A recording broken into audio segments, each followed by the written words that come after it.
ایسی کہانی جس نے ہر انسان کی زندگی بدل دی، ایک ایسی کہانی جسے کبھی نظر انداز نہیں کیا جا سکتا۔ اگر آپ واقعی اللہ تعالیٰ سے محبت کرتے ہو تو آپ روزانہ اپنا ٹائم نکال کر پڑھیے گا۔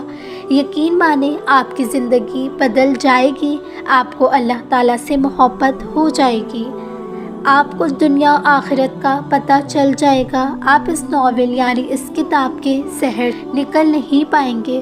مجھے امید ہے کہ آپ سب ضرور پڑھیں گے۔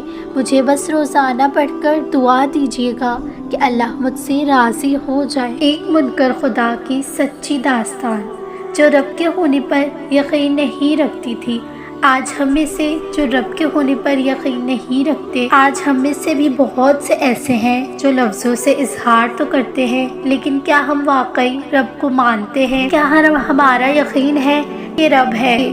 کیونکہ اگر ایسا ہے تو پھر ہمیں اس بات پہ بھی یقین ہونا چاہیے کہ ہمیں جو دیا ہے ہمارے رب نے دیا ہے، تو پھر ہم شکر ادا کیوں نہیں کرتے؟ اگر ہمیں یقین ہے کہ رب ہے تو پھر ہم رب کی کیوں نہیں سنتے؟ اگلے دن نائمہ سپہر کے وقت اپنے کمرے میں بیٹھی ہوئی خیالوں میں گم تھی۔ وہ فلسفے کے علاوہ نفسیات کی بھی طالب علم تھی۔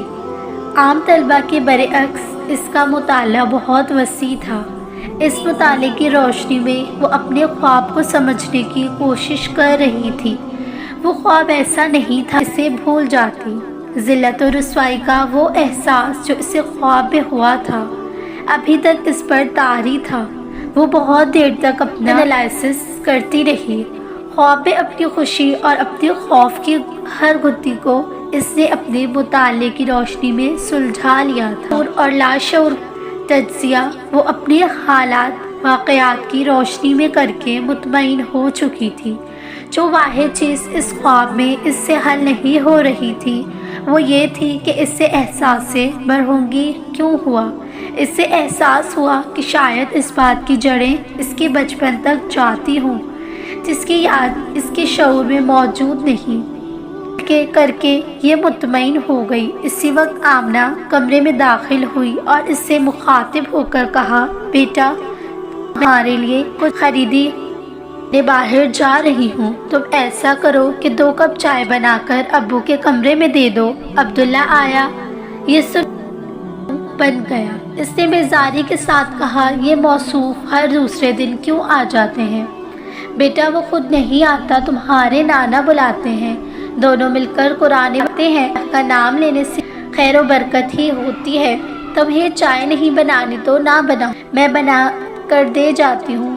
غنیمت ہوا کہ نائمہ نے اس پر کوئی منفی تبصرہ کرنے کے بجائے جواب دیا، نہیں آپ جائیے، میں چائے بنا کر دے آتی ہوں۔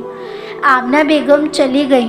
نائمہ تھوڑی دیر تک کمرے میں بیٹھی رہی، پھر بے دلی کے ساتھ اٹھی اور کچن میں جا کر چائے بنانے لگی۔ کچھ دیر بعد وہ چائے بنا کر نانا ابو کے کمرے کی طرف چل دی۔ کمرے میں نانا ابو اور عبداللہ دونوں ایک میز کے گرد اس طرح بیٹھے تھے کہ اس کی پشت دروازے کی طرف تھی۔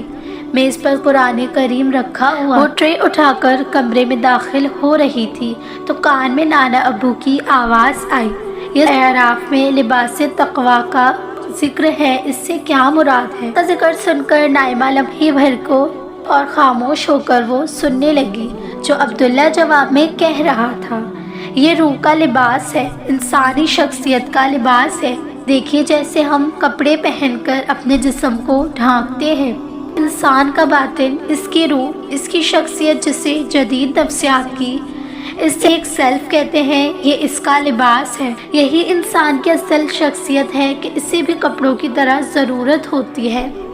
نائمہ نے اپنی زندگی میں پہلی دفعہ کسی مذہبی آدمی کے منہ سے فرائڈ اور اس کے حوالہ سنا تھا۔ وہ خاموش کھڑی سنتی رہی۔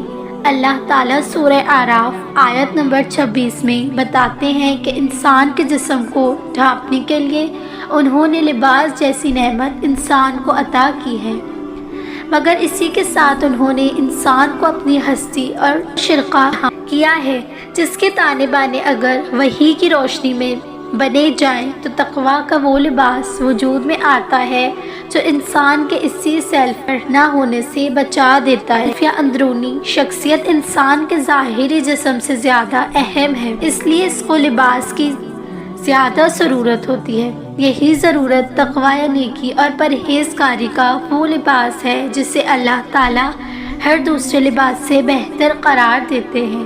یہ تقویٰ اور کچھ نہیں اللہ کے احساس میں جینا ہے، لیکن بیشتر انسان ساری توجہ اپنی ظاہری لباس اور ظاہری رکھ رکھاؤ کی طرف دیتے ہیں اور لباس تقویٰ کے لحاظ سے اس طرح بے نیاز ہو جاتے ہیں کہ اللہ کے نزدیک وہ بالکل برہنہ رہتے ہیں۔ گویا اللہ کو بھول کر جینے والے لوگ اللہ کے نزدیک بالکل برہنہ اور بے حیا ہوتے ہیں۔ اس آخری بات کو سن کر نائمہ کو ایسا لگا جیسے کہ کسی نے زور سے اس کے منہ پر تھپڑ مار دیا ہو۔ اگر عبداللہ کی پشت کے بجائے اس کا چہرہ نائمہ کی طرف ہوتا تو وہ واضح طور پر دیکھ سکتا تھا کہ نائمہ کا حسین اور گلابی چہرہ ہو چکا ہے۔ اس کے لیے مزید خاموش کھڑے رہنا ممکن نہ تھا۔ وہ آگے بڑھ کر بولی، نانا ابو چائے لیجئے، چائے لے لیجئے۔ حسب عادات اس نے عبداللہ کو سلام نہیں کیا تھا۔ عبداللہ نے بھی اسے نظر اٹھا کر نہیں دیکھا۔ چائے میز پر رکھ کر اس نے پہلے نانا ابو کو چائے دی۔ وہ بغیر چینی کے چائے پیتے تھے۔ پھر عبداللہ سے بے رخی کے ساتھ پوچھا، چینی کتنی ڈالوں؟ 1 چمچ۔ عبداللہ نے بھی بے نیازی سے جواب دیا۔ اس کی توجہ قرآن مجید کی طرف ہی رہی۔ چائے دے کر نائمہ کو چلے جانا چاہیے تھا، مگر اسے محسوس ہوا کہ تھوڑی دیر قبل عبداللہ کے ہاتھ ہے۔ اس کے جواب میں اس وقت عبداللہ کو نیچا دکھانا ضروری ہے۔ اس نے پوچھا، سنا ہے آپ قاعدہ دین سیکھ رہے ہیں؟ جی، عبداللہ نے ممکنہ ترین مختصر جواب دیا۔ میرے ایک سوال کا جواب دیں گے؟ نائمہ نے اپنے ہتھیار میدان میں نکالتے ہوئے کہا، ایک 1400 پرانی کتاب جو آؤٹ آف ڈیٹا ہو چکی ہے۔ اپنی عقل اور بصیرت کو اس کے تابع کر کے سوچنا کیوں ضروری ہے؟ عبداللہ شاید نائمہ سے بات نہیں کرنا چاہ رہا تھا، اس لیے اس نے اس کا ایک مختصر جواب دیا، اس لیے کہ یہ اللہ کا کلام ہے، وہ ہر زمانے اور وقت سے بلند ہستی ہے۔ ہم کیسے مان لیں کہ یہ اللہ کا کلام ہے؟ یہ تو عقلی طور پر غلط ہے کہ آپ مان کر کریں، یہ تو غیر علمی اور غیر عقلی رویہ ہے۔ نائمہ بحث کے لیے پوری طرح تیار تھی، جبکہ اسماعیل صاحب کو احساس ہو چکا تھا کہ نائمہ اپنے اعتراضات کا ترکش نکال چکی ہے اور اب ایک ایک کر کے وہ تیر چلائے گی جن کا جواب اور بھی کئی لوگ نہیں دے سکے تھے۔ ان اعتراضات کے جواب میں اسے جواب میں اکثر کفر و گمراہی کے طعنے سننے کو ملے تھے اور بولا استدلال پہلی کے خلاف نائمہ کے غصے میں اضافہ ہوتا تھا اور دوسری چیز سے اس کے حوصلے میں۔ چنانچہ عبداللہ کے سامنے فصیحت سے بچنے کے لیے انہیں گفتگو میں مداخلت کرنا پڑی۔ بیٹا، یہ سوال تو تم ہم مسلمانوں کو کرنا ہی نہیں چاہیے، کیونکہ ہم قرآن کو اللہ کا کلام مانتے ہیں۔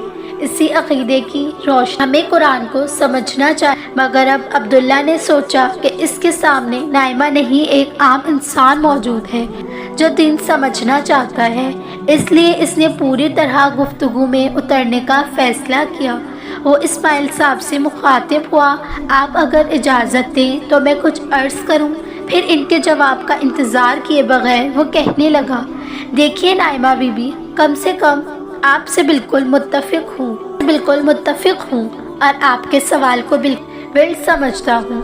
خود اللہ تعالیٰ آپ کے سوال کو سمجھتے ہیں، اس لیے وہ بہت تفصیل کے ساتھ قرآن مجید میں اس سوال کا جواب دیتے ہیں۔ ان کی تو ساری اپیل عقل انسانی کو ہے۔ یہ تو کفار تھے جو عقل کو چھوڑ کر تعصب کو اختیار کرتے تھے، اس لیے آپ اطمینان رکھیے کہ آپ کا اعتراف بالکل درست ہے۔ یہ آپ کا حق ہے کہ آپ کو آپ کی بات کا عقلی جواب ملے۔ زندگی میں پہلی دفعہ نائمہ کو معلوم ہوا کہ اللہ تعالیٰ حکم ٹھوسنے کے بجائے سوالوں کا جواب ہی دیتے ہیں اور لوگوں کو سمجھاتے بھی ہیں۔ عبداللہ بولتا رہا، دیکھیے قرآن مجید جس عظیم ہستی پر نازل ہوا وہ قرآن مجید سے باہر بھی تاریخ کی روشنی میں پوری طرح معلوم و معروف ہیں۔ اس ہستی کے متعلق معلوم ہے کہ اعلان نبوت سے پہلے وہ گرچہ غیر معمولی اعلیٰ سیرت و کردار کے مالک تھے، لیکن کوئی مذہبی عالم نہ تھے۔ وہ ایک عام تاجر تھے جن کا کوئی مذہب پس منظر نہیں تھا۔ ایسے میں وہ اچانک ایک روز اٹھتے ہیں اور نبوت کا دعویٰ کرتے ہیں۔ ان پر قرآن اترتا ہے۔ اس قرآن میں توحید و آخرت کی دعوت ہی نہیں بلکہ عرب و عجم کی پوری مذہبی روایت کی تفصیل ہے۔ سوال یہ ہے کہ ان کو یہ سب اچانک کیسے معلوم ہو گیا؟ دلچسپ بات یہ ہے کہ انہیں اچانک نہ صرف یہ سب معلوم ہو گیا بلکہ ان کے بعد ان کے خیالات میں کوئی ارتقاء نہیں آیا۔ آپ کسی بھی متفکر اور صاحب علم کی زندگی کو دیکھ لیجئے، اس کی فکر اور علم میں ہمیشہ ایک ارتقاء ملتا ہے۔ وہ ابتدا میں کچھ چیزیں سکھاتا ہے، علم، تجربے، تجزیے اور تجربے کے بہت سی چیزوں کو رد کرتا ہے، نئے نظریات اختیار کرتا ہے، پھر دنیا کے سامنے اپنی بات پیش کرتا ہے۔ اس کے بعد بھی اس کے افکار اور نظریات میں مسلسل ارتقاء اور تبدیلی آتی رہتی ہے۔ سقراط، افلاطون اور ارسطو سے لے کر کانٹ، ہیگل تک، گوئٹے اور شیکسپیئر سے غالب اور اقبال تک کوئی شخص ایسا نہیں جو بغیر کسی علمی اور فکری ارتقاء کے اپنے کلام کو دنیا کے سامنے پیش کر سکتا ہو، مگر محمد صلی اللہ علیہ وسلم ہستی اس پورے معاملے سے ایک عجیب وشدار اس بات کو ایک مذہبی مثال سے یوں سمجھے کہ ہمارے زمانے میں ایک صاحب نے نبوت کا دعویٰ، تم غالباً مرزا غلام احمد قادیانی کی بات کر رہے ہو۔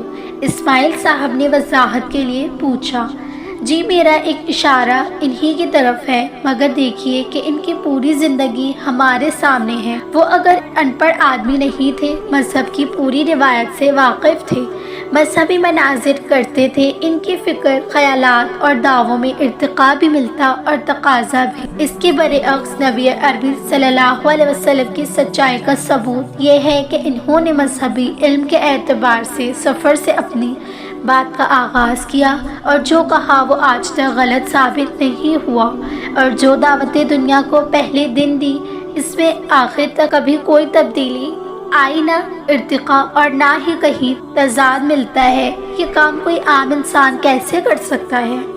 نائمہ اس سوال کے جواب میں خاموش رہی۔ اس کا انداز بتا رہا تھا کہ وہ مزید سننا چاہتی ہے، اس لیے عبداللہ بولتا رہا، یہ تو ایک پہلو ہے، زیادہ بڑی بات یہ ہے کہ نبی کریم صلی اللہ علیہ وسلم تنہا و بے آسرا شخص تھے جس نے تن و تنہا اپنے قبیلے اور پورے عرب کے سرداروں کی مخالفت مول لے لی۔ انہوں نے صرف ان کے عقائد ہی پر تنقید نہیں کی بلکہ اب اتنا بڑا دعویٰ کرتی تو کوئی عام آدمی کر ہی نہیں سکتا۔ انہوں نے پہلے دن سے یہ کہہ کر اپنی بات شروع کی تھی کہ جس نے میری بات مانی وہ بچے گا، اور باقی لوگ خدا کی نافرمانی کے اس کے عذاب کی زد میں آ کر ہلاک ہو جائیں گے، جبکہ میری بات کو ماننے والے زمین کے بادشاہ بنا دیے جائیں گے۔ اتنا بڑا دعویٰ کوئی مجنون کر سکتا ہے یا کوئی سچا رسول؟ وہ سچے رسول تھے، اس لیے وہ دنیا سے رخصت ہوئے تو ان کے ماننے والے عرب کے حکمران اور نہ ماننے والے ہلاک ہو چکے تھے۔ یہی نہیں، وہ مستقبل کے واقعات کی اتنی ٹھیک پیش گوئی کرتے ہیں۔ عبداللہ ایک لمحے کے لیے رکا اور میز سے قرآن مجید ہاتھ میں اٹھا کر بولا، اور یہ پیش گوئیاں اس کتاب میں آج بھی موجود ہیں اور اب یہ تاریخ کا قابل تردید حصہ بن چکی۔ مثال کے طور پر کوئی ایک پیش گوئی بتائیے، نائمہ نے پوچھا۔ ایک نہیں، کئی پیش گوئیاں بتاؤں گا۔ مثلاً یہ کہ اس زمانے میں ایک عالمی جنگ میں رومی یک طرفہ طور پر شکست کھا رہے تھے۔ عین ان کی مغلوبیت کے عالم قرآن نے یہ پیش گوئی کی کہ چند برسوں میں رومی غالب آ جائیں گے۔ ٹھیک ایسا وہی ہے، ایسا ہی ہوا۔ قرآن نے اسی طرح عین مکہ میں جب ایمان لانے والے بدترین مظالم کا شکار تھے، یہ پیش گوئی کی کہ یہ ظالم کفار باز نہ آئے اور رسول صلی اللہ علیہ وسلم اور ان کے پیروکاروں کو سرزمین سے نکالنے کے درپے ہوئے، تو پھر عنقریب ہم ان کفاروں کو یہاں سے نکال پھینکیں گے۔